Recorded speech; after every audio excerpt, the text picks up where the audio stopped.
Yes. In all these movies that are based on true events, there's usually stuff in there that is put in to embellish the story. Is there anything in there, and what items? The Beats never robbed a library.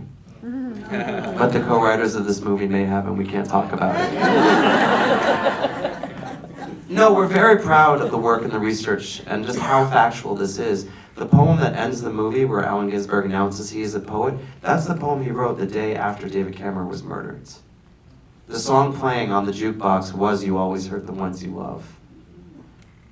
We did, we spent a couple of, part of the 4 years of writing was just doing intensive research of biographies and oral histories and going to the Ginsberg archives at Stanford University and perhaps even breaking into Jack Kerouac's apartment by buzzing all of the buzzers until somebody opened the door, and then knocking on the door, and there were a bunch of Columbia students living there who had no idea that they were in Jack Kerouac's apartment.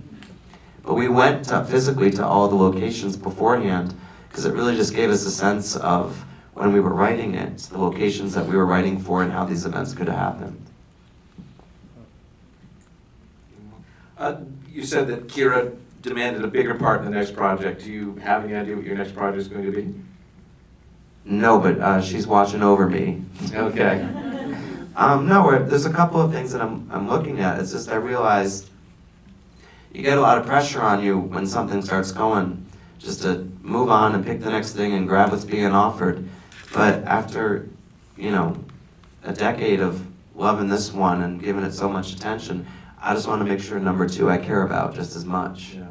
I always think it's funny, you have these recording artists who spend 10 years until they make their first record, and then it comes out and like, gee, the second one, which came out 9 months later, wasn't nearly as good.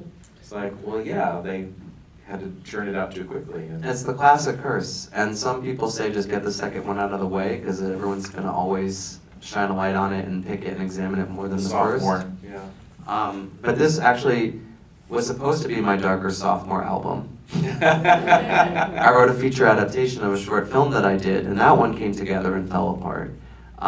So maybe we can count this as the second film. There you go. That would be great. Well, I want to thank John for showing his movie and all of you for turning up. It is going to be playing at the Angelica Theaters in both Dallas here at the Mockingbird Station and at the Angelica Plano, opening on November 8th. So you got a nice, good preview before it. Let all your friends know about it when it comes open. And I'd like to thank John again for... Thank you guys for coming out tonight. Thank you.